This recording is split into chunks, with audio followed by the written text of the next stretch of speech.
Hey everyone, welcome to another episode of How Much Is It Worth? I've been putting together a series going into detail about trying to figure out what specific notes are worth. Now we're looking for an actual value. I'm not talking about if you can con somebody into buying your note or not. I'm talking about if there's an actual value because of its rarity. Some people will say, well, if there's a demand for the note, well, yeah, if there's a demand for the note, but there's a ton of them out there, then there's still no value, right? Well, this week we are going to tackle quads. What are quads worth? Well, let's start with what are quads? And here's a note. Quads are not four of a kind. Quads are four in a row, like this. Here you've got four zeros all together. Not interspersed, nothing in between them. They have to be together. Those are quads, okay? Now, this happens to be trailing quads. Here are quads that are in position, what is that, 4, 5, 6, and 7. And here's quads where they're in 3, 4, 5, 6. Here's quads in positions 2, 3, 4, 5. And this would be known as leading quads, where these zeros are right there at the beginning. All of these are examples of quads. Now, this particular note happens to be quad zeros. You can have quads of any numeral. You can have quad sixes, quad fours, whatever the case is. Anytime you have four in a row of the same number, regardless of position, that's quads. So when it comes to quads, we know that there are a total of 96 million different combinations for serial numbers. 96 million different serial numbers that are out there. How many of them have quads? Well, here's your first chance to investigate rarity. If we check out the Green Guide of Fancy Serial Numbers, a beginner's guide, this book is great for determining that exact thing. They went through all the effort to determine all of the statistical probabilities of this stuff. And here you can see on the top, leading, center, and trailing quads. And it says right there, there's the example showing 3, 3, 3, 3, and then a random number afterwards. And the odds of reoccurrence are 328,050 for every 96 million. Okay, that is a lot. That means for every single block made. Now, I should probably explain block. The way that a block works is you look at the serial number and you see a letter on the front and a letter on the back. The first letter represents the district. This one is L, so that's 12. That's why there's all these 12s. It's the 12th district. That would be San Francisco. So all of the San Francisco notes start with an L. Now, they will print 96 million notes, and they put an A at the end because that is the first block. Now, once they print all those notes, by changing the A to a B, now they can print another 96 million notes. And then once they do that, they can turn the B to the C, and in this example, you can see they made it all the way to F. If we look at some of these other ones, this one is the DE block, LB, this one's HB, and this one is LS. Yes, that means they went through every single letter all the way to S for this particular note. And once again, you're talking about 12 different districts. So every time they print a series, you have 12 districts, and each district goes through many incarnations. So like I said, here's LS. This particular note shows that there was an LA, LB, LC, DE, FG, HI, JK, LM, NO, P, Q, R, and S. Every single letter that I just mentioned means that there were 300,000 of those notes printed. 300,000. That's how many there. That's just how ridiculously common those happen to be. And I set my book down and lost the page, so we will find it again. Anyway, to have quads, one of 300,000 like that, or 300,000 out of every Here it is. There we go. There's the exact number. 328,050 for every single block. And like I said, that one note represents LA through LS, and every one of them letters is 328,000.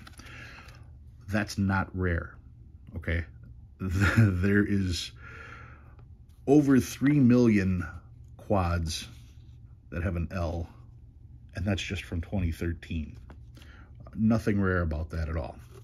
But why listen to me? Here's the book, and they talk about the number, the rarity, 1, which is the lowest rarity, which means it's not rare, and then over face value, 0. There is 0 money over face value. Now, some people will try to make quads seem a lot more tougher to find by saying, oh, if you find them trailing, they're worth more. Well, no, that's not how it works. All you're doing by saying trailing quads are worth more is limiting the total number of quads you're looking for, okay? That's no different than saying quad zeros are worth more than quad sixes, okay?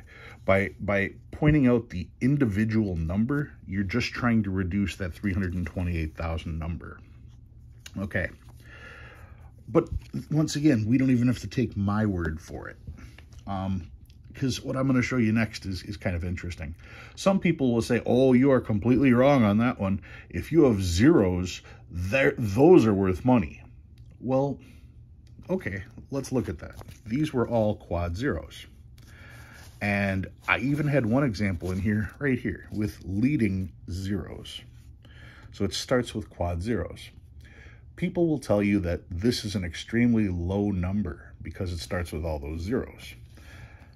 Well, it is a low number, but it's not low enough to be worth anything. What do I mean by that? Well, if you had a number that was all zeros and with a 1, you would have a single-digit serial number, and that's worth a ton of money. If you had all zeros and then 1-7, well, that's note number 17, and that would be called a 2-digit number, and that's worth some money.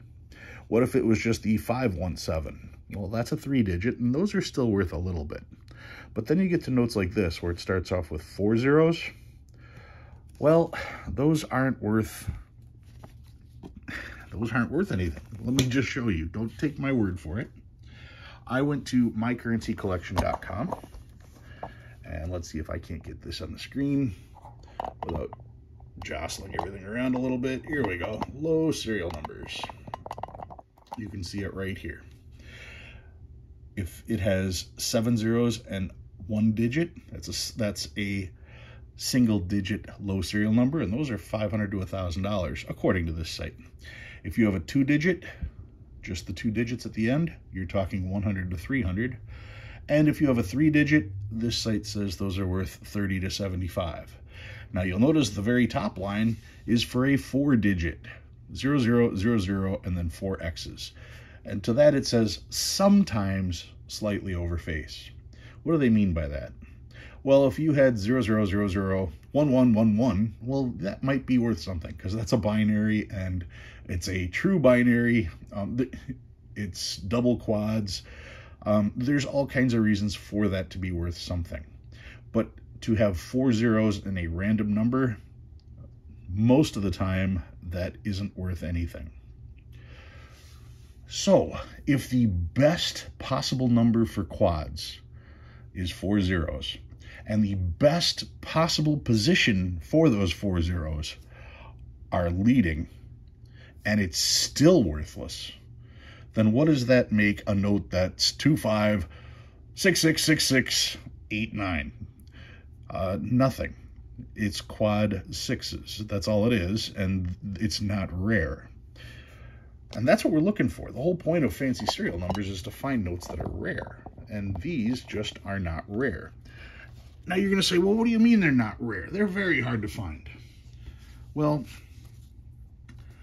I save all of my quads when I do my searches because I'm trying to find 2 notes with the exact same serial number. And I've succeeded. I've done videos showing those notes, so I'm not going to show them again here. But that's why I save them. I save them so that I can try to find identical serial numbers. What does that look like? This is what that looks like. Here's my box of quads. There are over 1,000 quads in here. Okay, over 1,000 quads. Here's a section here of a bunch of quads in order. Okay. They're not worth anything. If I can find this many of them out there, how can they possibly be rare? I mean, every single one of these are quads. There you go, quad 5. You know, these are all quads. There's quad 5s in a different location. I'm just, you know, grabbing handfuls here. Quad 7s. Go back a little further, probably got quad 8s here. Yep. So yeah, these are all quads, and you can see how many I have found over the course of many years of searching. Now, in comparison, okay, let me see if I can get this right here. There we go. In comparison, you'll hear me talking about star notes, and I will always tell you, look for filled stars. Okay, look for filled stars. Those are called solid star errors. Those are actually a thing. In the time I found all of these quads, these are the only 2 solid stars that I found. Do you see how these are rare and these aren't? If they're that easy to find, if you can find this many of them, they have no additional value. If you have people telling you that these have additional value, ask them how much they are paying for stars, or not stars. Ask them how much they are paying for quads, because if they have value, they should be buying them. But if they don't have value, these people will not buy them. Anything that has value can be bought, and you can then resell it. So if these people that are telling you quads are worth money, if they will not buy your quads, that's the tell that they're not worth anything. The people who say they are worth money won't buy them. That means they're not worth anything. Now, yes, you can sell these on eBay. Absolutely. There's a sucker born every minute, and whoever buys these notes, they will never, ever get their money back, because these are worth face value. If I was to take this box to a dealer, that dealer will not give me anything over face value for these notes, because he has a reputation to protect. He's not going to put these out at his place of business, because then everybody will be saying that he's selling notes that aren't worth anything. If I was to take these to a show where there are hundreds of dealers would tell me, no, these aren't worth anything. So it's very easy for me to sit here and say that they are worthless. But it's very hard for me to find any reputable dealer that will say that they are worth money. So once again, if you see somebody claiming these are worth money, ask how much they're paying for them. And if they aren't paying anything for them, it's because they're worthless. Simple as that.